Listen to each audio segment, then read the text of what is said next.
Alright, boils and ghouls, this is a spur-of-the-moment thing. It's not going to be too long, but when I made a post earlier of my top 40 films of all time and looked back a little bit at that video from like a year and a half ago, I decided why not do my favorite shots in horror. Now, these aren't in any particular order, but these are my favorite shots in horror. I'm sure I forgot a decent amount, but these are all the first ones to come to mind. There's some that aren't horror films, or they have horrific elements in them, and at the end I'm throwing in just favorite shots of mine from non-horror films, a few of those. So when I say shot, I'm mostly referring to just, one specific shot in the film, which I'll throw them up for everyone. But there might be a few on here that's a continuous take, but those count too. But let's start with Black Christmas from 1974. We just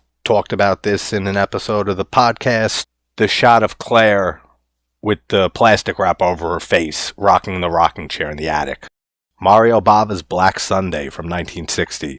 The shot when Barbara Steele's character has the mask hammered into her face, and it has the nails on the inside of it. Also, this shot of the Druids, I like to call them, one of the most beautiful black and white films ever made, in my opinion. Candyman from 92. There's a decent amount of shots in this movie. This shot here with the bees coming out of his mouth. The scene in the parking garage. This one we first see Candyman. And then Helen's eyes in this shot.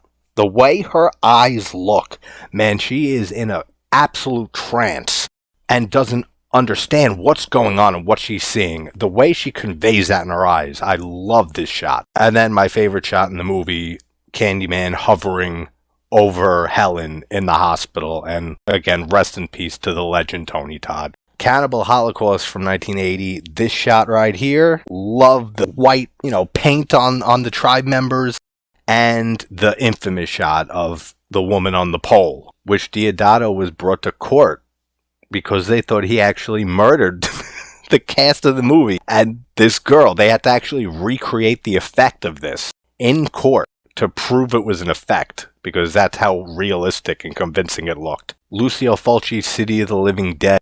The car scene where she pukes up her insides when they first see Father Thomas appear hanging there. And then the whole last 15 minutes of this movie is in my top horror endings of all time. I did a video on my top horror endings of all time, so I'll link that at the end if you're interested. This shot right here when they rise up into frame and the music by Fabio Frizzi kicks in, that's my favorite shot in the movie. Then this shot of Father Thomas that they see when he appears in front of them, and the subsequent shot with her eyes bleeding. And I realized something going through and thinking of a lot of these favorite shots. I have a thing for eyes just like Fulci does. You'll see. Creep from 2015. This iconic shot of the Creep, since we never find out his actual name, in the Peach Fuzz mask, grinding in front of the door. Which, I just watched the last episode of the Creep tapes last night, and I will be doing a series review retrospective on the 6 episodes sometime in the next week or so. So look forward to that. George A. Romero's Day of the Dead from 1985. The intro shot with the zombie missing his jaw. Excellent. The shot of Bub saluting Rhodes before he gets ripped apart. And this is technically more than one shot, but when Steele is in the room and the zombies pour in and he realizes he's screwed and he has to kill himself. The way that the music swells, dun, dun, right when they're walking in. Oh, I love that shot. That's one of my favorite shots ever. Dario Argento's Deep Red, or Profondo Rosso, from 1975. The creepy-ass doll that pops out of the closet. This shot also at the beginning of the movie when the psychic is about to be killed and she's pressing against the glass. That's a great shot. And I didn't want to put this shot in this for people who still haven't seen Argento's Deep Red, but this is a placeholder image. But if you've seen it, you'll know the shot I'm talking about at the beginning of the film. Lamberto Bava's Demons, or Demoni, from 1985. This shot right here with them all coming up the stairs with their eyes glowing and the lighting behind it.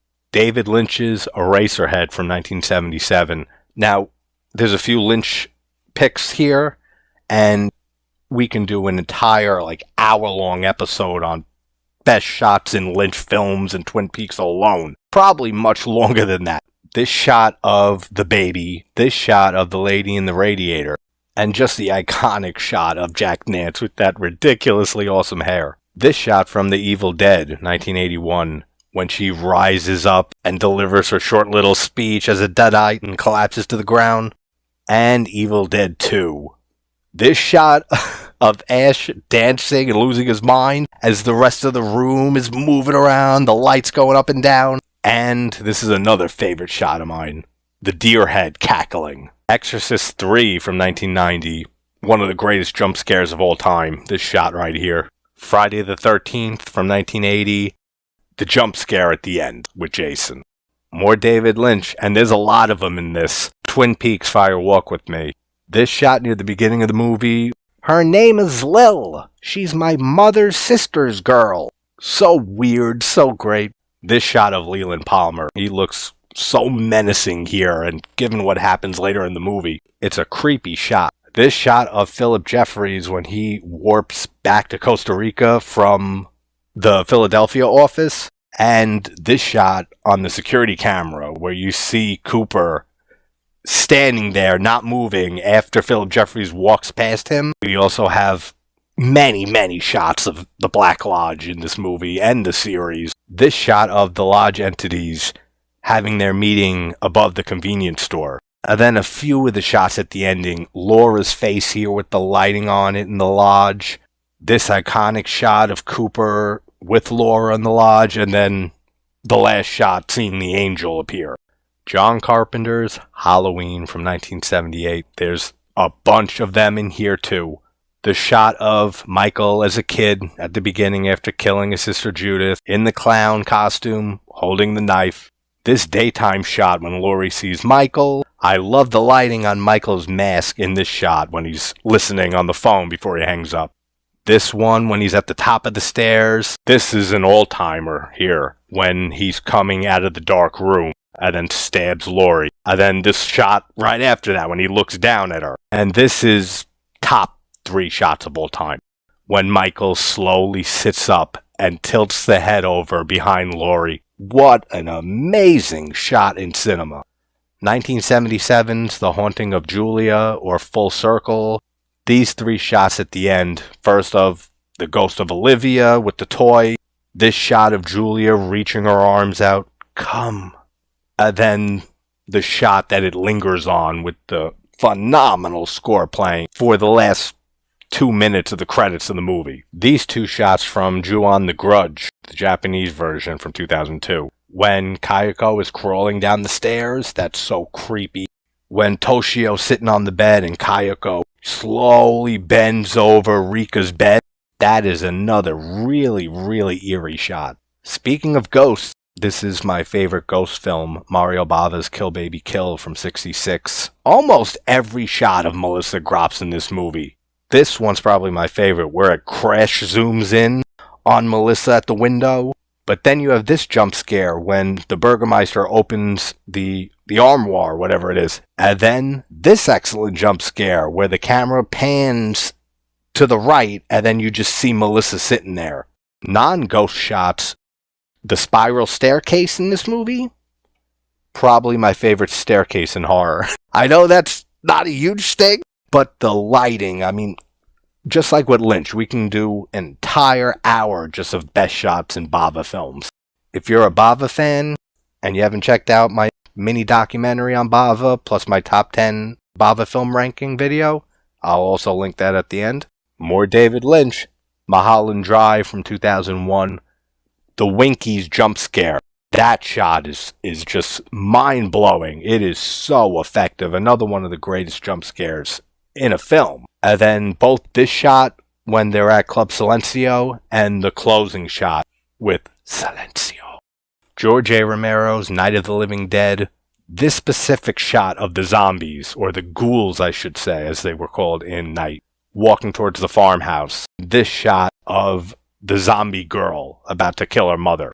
Nosferatu from 1922. This shot of Count Orlok in the doorway, and this iconic shot of him climbing the stairs. You see just his shadow. Dario Argento's Opera from 87, my favorite Argento film. All the close-up shots, basically, of the needles underneath her eyes.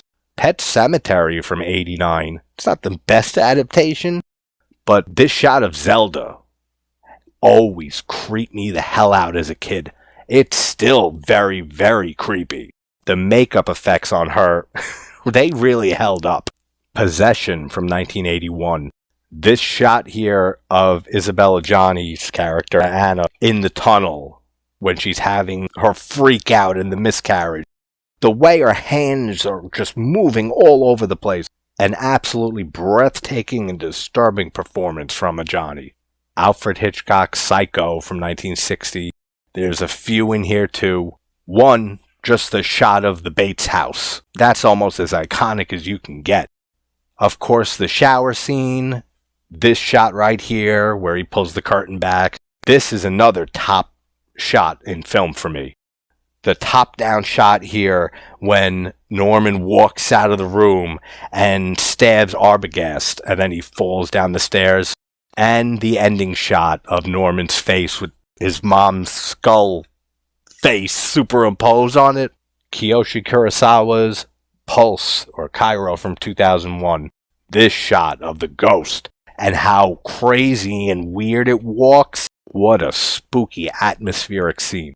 This shot from Reanimator, just because it's hilarious. Darren Aronofsky's Requiem for a Dream from 2000. It's another top film of mine. There's a ton of shots in this movie. I mean, this movie has some of the best editing, in my opinion, in a film. But this long shot, the one take, sped up long shot of Sarah cleaning her apartment when she first gets on the diet pills and is all sped up, they had to remove the wall from the set to pan the camera from right to left. Just a time-lapse shot. It looks so good. When Marion is in the tub and lets out the scream into the water after she fucked Keith David's character, Big Tim.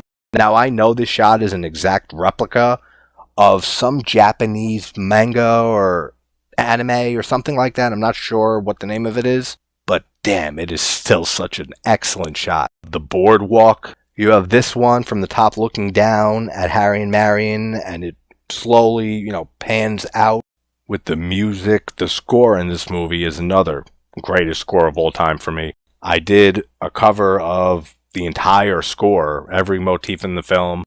I'll link that at the end too if you're interested and you're a fan of this movie, and Clint Mansell and the Kronos Quartet's unreal score. And then this shot for the editing and the way that the camera shakes. Please. I can't take it, man. My arm! My fucking arm! Just hang the fucking... No, man!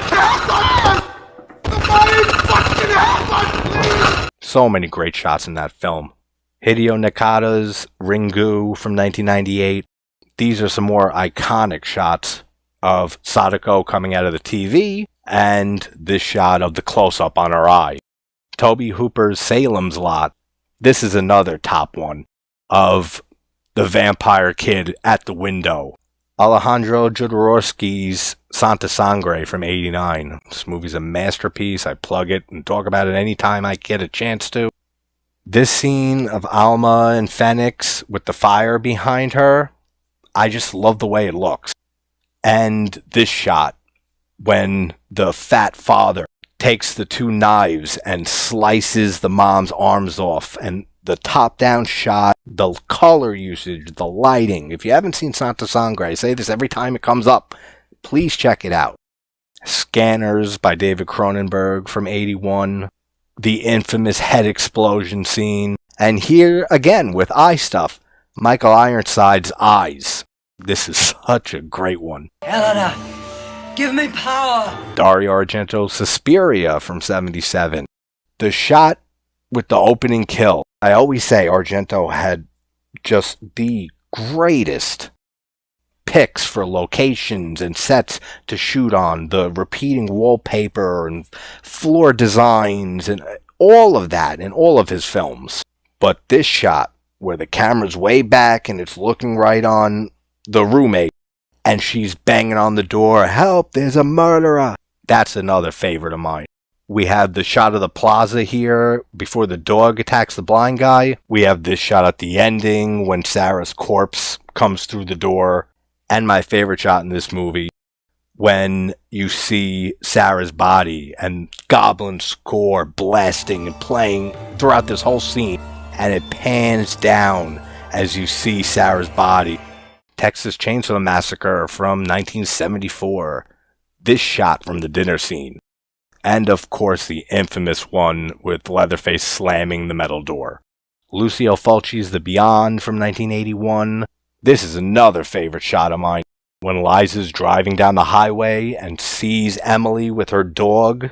The ending shot right here when they enter the Beyond. This is one of the best head explosions in horror too. And my favorite kill in this movie. The Empty Man from 2020. This film's a masterpiece. It's so underrated. It's so underseen. It's so under-talked about. If you haven't seen it, seek it out. To this day, I don't think it's had a physical release, which is a crime. But this shot of the skeleton vessel of the Empty Man in the cave at the beginning. And then this shot of the light illuminating the chair. I don't want to spoil anything, but if you've seen it, you know the significance. Tenebrae from 1982, more Argento.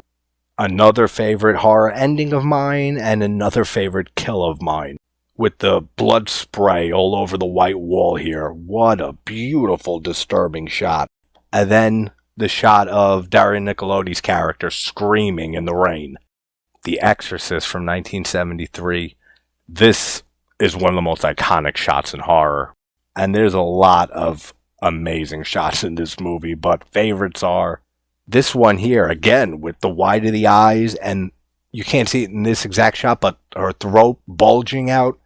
Man, I say all the time, I don't know how we haven't had better effects in a possession flick since The Exorcist.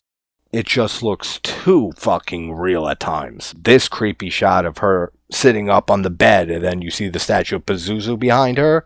And then this is another top one for me in film. When she levitates and the wide of the eyes. The Shining from 1980. This shot of the Grady twins when Danny first sees them. And then this is another old-timer when Jack looks down at the hedge maze replica.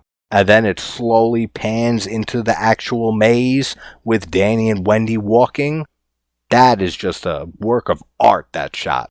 That is one of the best transition shots I've ever seen. We have my favorite Nightmare on Elm Street film, A Nightmare on Elm Street 2, Freddy's Revenge. This shot is my favorite in the series. You are all my children now. But I'm as friendly as a rabbit. And my favorite film of all time, John Carpenter's The Thing. There are so many shots in this film that I adore. But my favorite ones, Bennings letting out just that insanely disturbing vocal sound, the moan of the Thing. And then this shot of the spider head. Also this one, when the spider head crawls behind McCready, right before we get Palmer with the famous line, "You gotta be fucking kidding." And just some non-horror films. The Last of the Mohicans from 1992 by Michael Mann. This is my second favorite film of all time. The ending, I think, is the greatest ending in film history, the last 10 minutes. This shot of the mountains, this shot of Shinjuku right before he kills Magua, and this one at the end where he's giving his monologue and they're staring off into the distance. A perfect film. And this one from Shawshank Redemption. Just the music behind it, the whole context of the film, and finally seeing him free. But alright guys, those are some of my favorite camera shots in horror history or film. What are some of your favorite horror shots? Let me know in the comments. Maybe this will turn into a series, because like I said, these were just the first ones to come to mind. I'm sure if I really rack my brain, I can come up with a bunch more. And hope everyone's having a great morning, afternoon, or night. And I will talk to you soon. Take care, guys.